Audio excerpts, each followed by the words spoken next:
Hi, and welcome to Lisa's Stamp Studio. My name is Lisa Curcio. Today is Monday. It is May 1st. The year is 2023, and I'd love to welcome you here to a YouTube premiere. Now, you might be wondering, what's a premiere? Well, it's recorded, but I'm here live with you right now in the live chat. So make sure you log into your YouTube account, which uses your Gmail address, so that we can interact with you. I'm here with my moderator. You'll see her name in blue. I want to introduce you to Grace Hudson. Grace is filling in for Gina while Gina's on maternity leave. And you might also be wondering, so why a premiere? Well, we are anxiously awaiting any day now for the arrival of my first grandchild. We don't know if it's a boy or girl. Everybody's going to be surprised, nor do they. So we didn't want you to miss out on content because I have amazing projects in store for you. And tonight is no exception. You're going to love creating this celebration card. It has a pop-up feature. It's going to use dies. And I'm going to demonstrate it in a birthday format for this card, but you're also going to be able to see a graduation format for it as well. And of course, as always, I have those samples to share with you.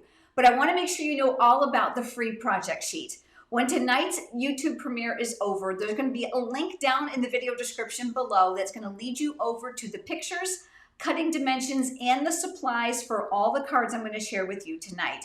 So make sure you head over when I'm done and download that so that you'll have that great reference for you at home.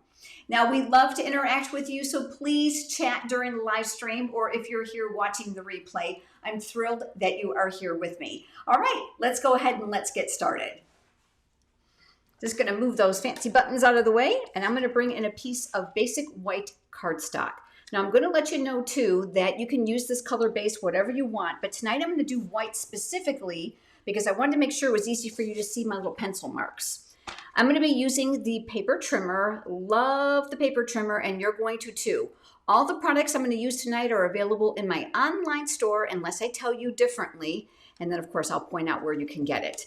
So the paper trimmer includes a clear cutting guide, which is going to be very important for tonight's pop-up fun fold card. There's a scoring blade here and a cutting blade. Now the scoring blade is light. It navigates up and out of the way, and same with the cutting blade. So it's going to be here at the bottom. There's a nice ledge in both places. So if you're like me and you can't do anything straight, we got you covered there. There is a protective coating on here. You don't ever have to worry about that rubbing off. So the very first thing we're going to do is we're going to start by turning this the long way. This is 4 by 7.5. So here's the 7.5 inch side. I'm grabbing my favorite pencil. No, not sold by Stampin' Up. The reason I love it is because the lead is super soft and the eraser is a champ. And I have it linked for you on my website under Shop Craft Room Favorites. I just link things there that I use to help me aid myself in my crafting that I thought you would like. So we're going to line up this side at 3 1/2 inches, and this is where that clear cutting guide is going to come into play. You don't need a ruler. So I'm going to take that pencil, and I'm going to make a little mark here at the top and a little mark here at the bottom to indicate where the 3 1/2 inch mark is. Now, I know you can't see it yet. Just bear with me. Now, we're going to move over to the 5 1/2 inch mark, and now we are going to score. Now, the rest is really simple. Now, I'm going to kind of just make a little light line here and here. Hopefully you can see that score line on camera. All right, so you see the pencil marks are here. All we're going to do now is we're going to create an X from here to the corner, from here to the corner. And again, clear cutting guide. So I'd like to make sure my blades are out of the way. I'm going to navigate that tip inside that little black track there where the blade is going to travel. And I'm going to pivot the bottom of my paper here, the bottom of your screen, so the pencil mark is going to fall there as closely as possible. I'm looking to keep them nice and aligned, and I'm going to slide the blade here. I'm not pressing, so it's not scoring yet, a little away from the tip. I find that if you're using cardstock that has a point on the end and you start here, you're going to get that buckling, which none of us likes. So I'm going to go up and down, and we're going to go and create that first diagonal. We're going to do the same thing. I'm going to close that. We're going to navigate the tip up here, the bottom to the bottom of the track. Here's that pencil mark. I'm just making sure they're good and aligned. Once I'm happy, navigating the blade just a little bit past there, and then we are going to score. So you can see now that we have a diagonal. You can see now that we have a horizontal, and then we have 2 diagonal lines. That's it. I know you're probably thinking, that's it? It's really, really simple. Like I mentioned to you, this eraser is a champ, and the one reason I love it is because the lead is soft. So when you erase it, you're virtually not going to see a thing. So we're just going to erase those lines right now so that's out of the way. Now let me show you how this gets folded. I will tell you there's another component that goes on the top of this. So this diagonal line, we're going to fold down. If you did it correctly, this outside edge should match the edge here of your paper. You're going to want to use the bone folder to reinforce that score line. And then we're going to go the other way. So this now is going to go to the right side. And again, if you did it correctly, this is going to meet the bottom portion. And then we are going to score. I'm going to stop you there because intuitively what's going to happen is that center crease line is going to come to the middle. Do you see it? So if you want to, you can just kind of give it a little bit of a pinch just to kind of break down the fibers of the paper. And then what's going to happen is you're going to put your index fingers behind here. You're going to pinch and push down. And then this is going to come down on top of itself. So we're kind of going to squash it. And then I want to go back over this with my bone folder just to make sure everything is nice and flat and creased well. Now that we have this part, we're going to work on the remainder of the mechanics to create this card. So I'm going to set this off to the side for just a moment. And I want to work on the focal point for this. And this is where I'm bringing in scrap basic white cardstock. Now we're going to do some stamping here. And I'm going to use a variety of brand new ink pads because guess what? Tomorrow, the brand new Stampin' Up! Annual catalog debuts and you are going to fall in love with everything that's coming your way. So we're using some new colors tonight as well. So one of the things I like to talk to you about is give you lots of tips and tricks when we're together. This is the stamp set I'm going to be using. It's called Beautiful Balloons. Now it has coordinating dies. Let me show those to you. I do have one pulled out. It fits here. Love these. No fussy cutting unless you want to, which I absolutely love. They're going to be a big play in tonight's cards, not just the one I'm sharing with you, but the others as well. The one thing I love about the stamp set is it's photopolymer, which means the images are clear. So you're going to be able to see them actually turn the color of the ink that you're using, which makes placement so much easier for you. You'll find this and the dies. You're going to want to buy it as a bundle to save your 10% tomorrow on May 2nd. I'm going to start with the brand new color called Blueberry Bushel. Now, I don't know about you, but new ink pads are nice and juicy and they always make me happy. But please keep in mind, if yours are really juicy, you might need to do what we call stamping off. And I'll talk to you about that in a little bit. So I've got one of the smaller balloons here and I'm just going to tap and ink that up. And you see how it kind of sticks a little bit? That's because this is a virgin stamp, which means it's going to be real sticky. So I'm going to stamp that here, lots of firm even pressure, and then we're going to lift. Again, juicy ink pad, so I'm going to need to allow that a few seconds to dry. And then I'm going to go ahead and close this up. Now, if you're like me and you struggle with getting a really good image from a stamp this size, I'm going to give you a couple tips. Now, I've already used this in a brand new color, and it's called Berry Burst. So pretty. It's actually being brought back. Stampin' Up! Had it years ago, but it's new to me. We're going to call it new, just for the sake of the live stream and the video here. But you can see sometimes that trying to get a full impression of this can cause trouble.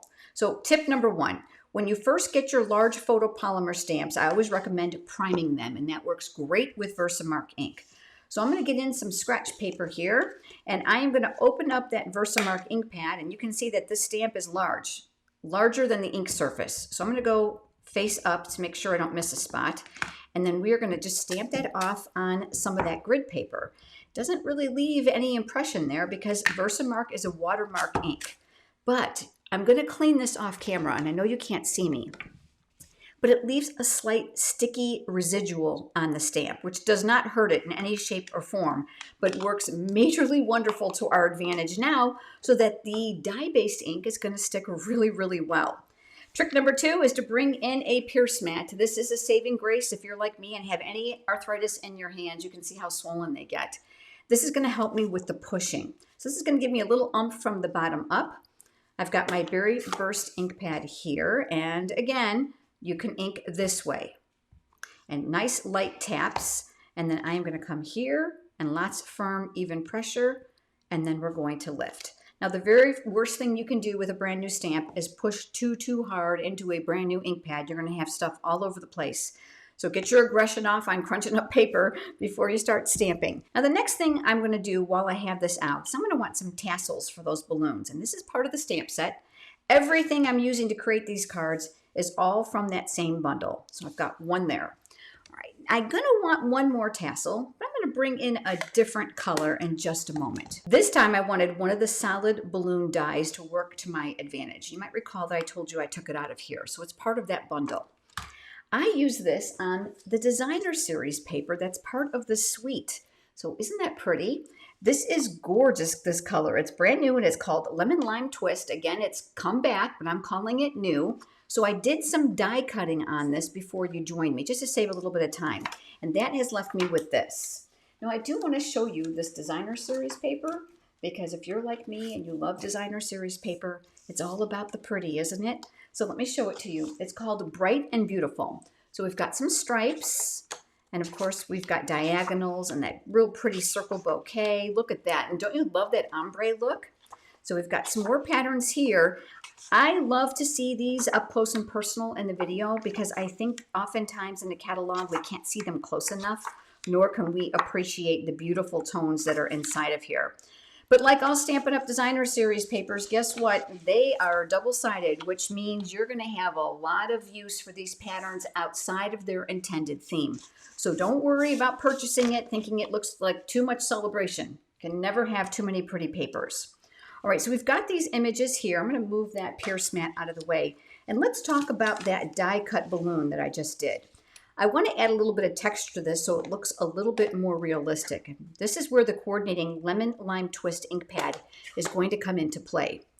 There is an image in the stamp set that kind of looks like a blob balloon, doesn't it? But it's got texture on it. And I thought, oh, this is going to work famously for the dies.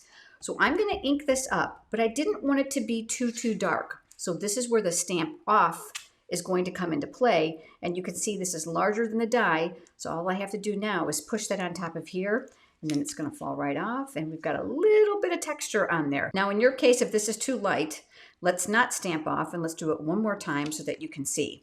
This designer series paper has an ombre effect. So there's some areas of it that are darker than others. And then the card inside your project sheet uses the darker shade.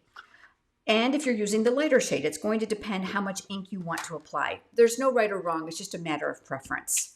I'm going to go ahead and clean that off camera, and I'm going to come back to that tassel, and we're going to need one more of those and that real pretty lemon lime twist, and I'm going to put that here. Now we're going to move over to some die cutting. Now obviously this one was already finished, but there are coordinating dies for these. And I did that ahead of time just to save a little bit of time. So we've got our balloons here and, of course, our tassels. Now let me move those out of the way because I want to be able to show you some really cool things we're going to do with these pieces. There's another piece inside the die set that you may not have paid much attention to, and it's this one here. Now when I first looked at it, I was wondering, does it die cut? Does it make a negative? What does it do? And then when I started to play with it, I had the very best time. So I have a square piece of cardstock here. And again, all these measurements are going to be inside your project sheet. This is 2 3/4 inch square. We are going to be working with it on the diagonal. So I want you to keep that in mind as we put the card together. All I did was I put this on the cardstock and I die cut it repeatedly to create a very random background. Now I did do that ahead of time because I think I put it through the die cutting machine, maybe 5 or 6 times, and it ended me up with this. Isn't that fun? Just think of what can show through here, and that was my intention. We are going to build our image on this. So I'm going to turn it on the diagonal, and I'm going to bring in my silicone craft sheet here. And my biggest recommendation for you is always to lay out the pieces first. So I've got my big balloon here. My little putty tip is new and it doesn't want to stick just yet. And then I've got my other balloons here and my tassels. So we're going to work on collaging these balloons first to fit on here, and then we're going to make the panel that fits on the card itself. So I know that I'm going to want my large balloon to fit within the perimeters of this.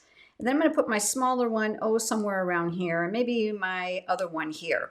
So the bottom stem of the back balloon is not going to show, which is why I only made 2 tassels.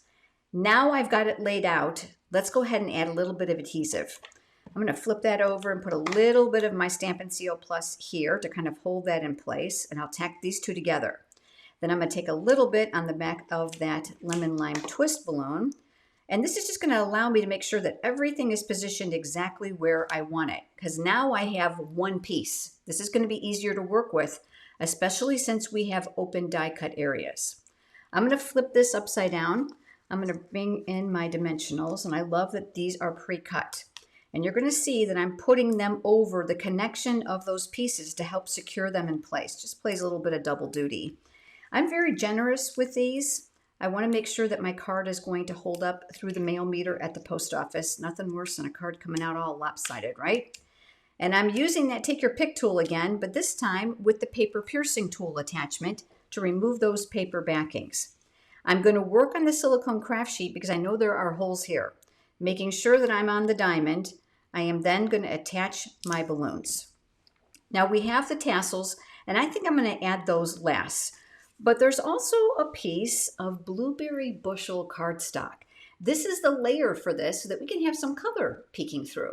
Now, obviously, you can't go ahead and just place adhesive all over here, otherwise it's going to come through those holes. So I'm going to give you a couple tips. Using the silicone craft sheet where adhesive, liquid glue, and hot glue will not stick. Turn it upside down. Everything that's solid is a safe place for you to add adhesive. So just go ahead and use it in those areas generously. And I'm just making sure it's not going to peek through any of the holes. Once I'm satisfied, I'm going to turn this on the diagonal as well. And then I am going to put this, leaving a very small margin of a border all the way around this layer. That's going to give us some color peeking through. Just to make sure it's good and stuck, I'm going to rub from the back here in the center. This is going to end up being part of the pop-up for the celebration card. The next thing I decided to do is I needed a greeting. So ahead of time, I die cut this banner. I want to show you these dies. This is the Stylish Shapes dies. By far, the most versatile set of dies you'll ever own. Graduated sizes of the circles and squares and of the banners, and they have a real fun, trendy stitched edge on here. So from that exact same stamp set, I pulled out a greeting, and I'm going to go with the predominant color, which is the darkest, the blueberry bushel. And I'm going to ink up that greeting. And this is going to get stamped here in the center. So lots of firm, even pressure. I also use the Versamark not only on my large images, but I also use them on my words as well. Because I find when a stamp is brand new, what we call a virgin photopolymer stamp, that you want that ink to stick really, really well. And I find that that works great for my greetings. So let's go ahead and put that off to the side. And now we're ready to put this fun card together. Now, before we do that, this area inside here, believe it or not, is where I decided to put a small greeting. So I'm going to go back to that blueberry bushel. I guess I closed that a little prematurely. And the words happy birthday. Again, all the same stamp set. Let's make sure we've got this nice and straight, and I am going to stamp that here near the top. Lots of firm, even pressure. Again, a really juicy, brand new ink pad, so you want to take your time. I'm going to leave that a couple seconds to dry, and let's talk about the section here at the bottom. For this, I decided to take some of that beautiful designer series paper, again, remember, double-sided, and I'm going to add that here as a layer. So I'll bring in that silicone craft sheet once again, and let's add adhesive now to the back side here. And because this is going to go inside that section, I want to make sure that I've got adhesive around those outside edges so that nothing lifts. And then I'm just going to center this here. I want to make sure that I have a little bit of a margin. I made this very, very narrow. You'll find those dimensions in your project sheet. Before I let go too far, I like to give it a little cursory check to see if it's as straight as I possibly can get it. And we're going to tack that down. Now there's one more thing I wanted to do. This is another piece of blueberry bushel. And in a minute, all the top and bottom pieces are going to come together. I chose to put this behind here because this is 4 inches. And this now is 4 1/4, going to fit inside a medium A2 envelope perfectly for you. I want to give you another tip. If you wanted to, you could actually double the length of this and then crease this so that you'll have a folded open card to the back. But I'm going to give you some other ideas as well. So for this, we only need adhesive, as you can see, from that scored tipped area down. Now you can turn it over and you can trace here to give you an idea, which is probably the easiest way to do. One of the things that I recommend is that you're very, very careful that you don't add adhesive or glue outside of the margin you don't want adhesive, otherwise it's going to show. So here comes back my pencil, and I'm just going to draw myself a line here. And now I know exactly where to put the adhesive. Because remember, this piece is smaller. So I'm going to come right here around the outside edges, and I'm going to add my adhesive here. I'm just going to work my way all the way around in small dashes. I get asked this quite a bit. Well, why do you do small dashes? Well, this tape is crazy strong, And if you ever have an oops, you know how challenging it is to get off. So I always like to make sure that I have a little space in between the adhesive just to kind of maneuver the edges where I need to go. So I'm going to hold this by the corners, and I'm looking to try to keep that margin where I want it. And once I'm happy with it, we'll go ahead and we'll adhere that in place. All right, this now is going to come in as I showed you. This is going to come down. Do you recall this? This fits within the triangle here. So the upper half of this is going to mimic this. Easiest way is with small amount of liquid glue, not working too closely to the edges. And the other easy way is to open it up flat, because nobody wants to work with that boing effect, right? That pop up to your disadvantage. So we're going to use a little bit of liquid glue here. This is sold in my online store. I always get it started because I don't like surprises. I'm literally barely squeezing it because I'm just dragging the tip with a little bit of glue. The one reason I do like the liquid glue is it's very strong. But I'll tell you what, as well as it dries quickly, you do want to make sure that you have a little bit of wiggle room with this. So I'm turning this, let's make sure it goes the right way, and I'm working within those crease lines. So that liquid glue gives me a little bit of shimmy time. So I can move a little bit to the right and a little bit to the left. And then once I'm happy with it, we're going to press that in place. Let's turn it over. That's why we stamped first. And then we're going to press this down. All right, now we're going to close this. And then this is going to come down. I'm going to talk to you about where you can write. I am going to grab myself a large clear block just to hold this in place, because next I want to do the greeting. And the reason you want this flat before it pops up is because you need to make sure you have the placement for this accurately. So I'm going to slide that over, and we're going to put some dimensionals here on the back side. I'm always making sure that these are well balanced. And let's remove that paper backing with that.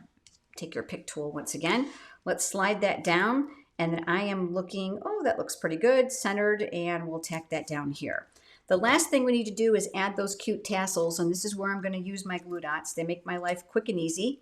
If you want to use liquid glue, you absolutely can. So I'm going to put the top of that tassel here on the glue dot, and I'm going to press. I'm going to do the same thing now with this one. Just do them at the same time and prep them both. I'm using my take your pick tool, kind of like my third hand, to get up underneath there. And I purposely alternated the colors. So I want the lemon lime twist on that blueberry balloon. And then we'll take this berry burst tassel, and that's going to go here on top of this balloon. Again, you want to make sure you've compensated so that your tassels don't cover your greeting. All right, super, super cute and super, super easy. So you're probably wondering, well, where do you write? Well, you can write right here. As I said, you can also add a white panel here, or you can make this a full card, which means this is a crease, and then this would open. And you would do that very easily by just doubling this length in the project sheet. All right, so there is our first card. Super duper cute. I love this bundle because it's so versatile. Now let me show you the other cards that I created. So the next one is also a birthday card. It's the exact same bundle of products. This is the beautiful balloons, stamp set, and dies, along with that bright and beautiful designer series paper. I'm still learning the names of all the products. There are star dies inside that die set. And let me show you what I did here with the words. I'm going to tack that down so you can follow me. These words are in an arc. So I stamped them once this way, and then I stamped them once this way. And I purposely did not allow them to connect so I can add some pretty iridescent gems here to the center. So the pop-up to the celebration card is here, and I added a piece of white cardstock here so I could write on it. Leaves me room to sign. And guess what? If you don't adhere the designer series paper across the top here, this could easily become a pocket that can be used for this. How about a gift card that can slide right down inside? And of course, I've got one more sample for you. So we've got these two so far, and this is the graduation card. Super easy. You'll notice no designer series paper. I did use an amazing set of dies called the Alphabet a la Mode dies. And then I used some adhesive paper, adhesive sheets that I actually put on the back, or you can use liquid glue. This, believe it or not, came from here, from the die set. It's actually part of that balloon die set I used for the tassel. Some silver foil, one simple rhinestone, and there we go, you did it. And the great part about this is you can mimic your graduate school colors and have a beautifully customized card. I would love to know which one of these is your favorite. Do me a favor, pop down right now in the comments and let me know. I would love to hear your feedback. It's so important as I design. Your opinion always matters to me. Now, before we get going and I give you some more dates for the next premiere, I want to share a couple things with you. This is the last day for the last chance products list. And if you're wondering what that is, there's a whole bunch of products that are retiring, and today is the last day. If you want to head over to my website at lisastampstudio.com, you can click on shop and then navigate over to the online store where you can see those products, some of which are marked down up to 60% off. Grab them. This is your last chance. When they're gone, they are gone. Now, when you're on my website, I would absolutely love for you to check out my shopping rewards. You'll find the rewards information there underneath shop. Make sure you head over to my website and check out my vast PDF tutorial library there. There's thousands of projects there, ideas for you that you can easily download. And also mark your calendar. I will be back with you for another YouTube premiere. That's going to be next Monday. That is May 8th at 8 o'clock Eastern Time. I will be here in the live chat with Grace with you. We cannot wait to have you join us. As always, I hope you have a blessed day, and I'll see you next week. Bye-bye.